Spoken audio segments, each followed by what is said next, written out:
खा के राजा हो हमके बोला के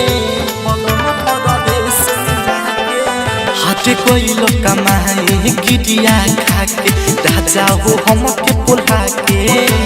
काबना हाल में बीतला रतिया देख लो ना बबुआ के सब तपलो भाई रे गइला बनम परदेश में जाके हो सब तपलो भाई रे गइला बनम परदेश में जाके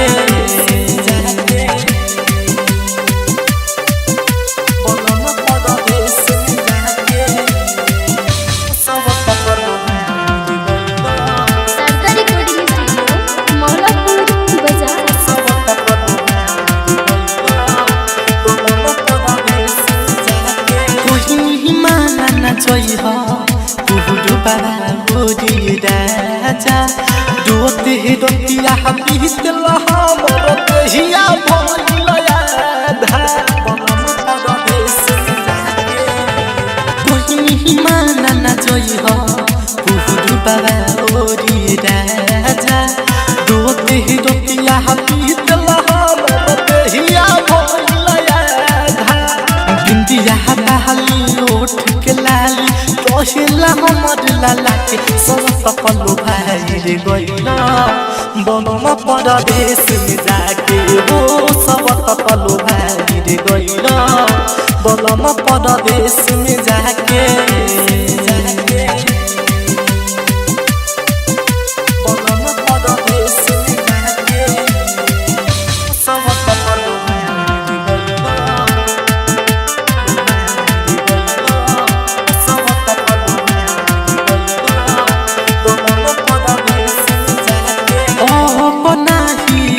सुना दे मधु को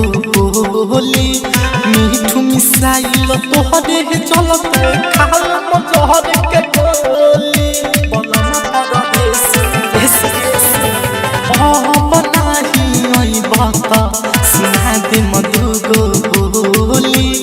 राजो जो मिसाइल तोहरे चलत खाल मजहर के बोली भूखले सुखले रही चूड़ा गनी अपने सुते खा के सब तपलो भाई रे गइला डाके सब परदेश में जाके हो सब तपलो भाई रे गइला मदन बाबा परदेश में जाके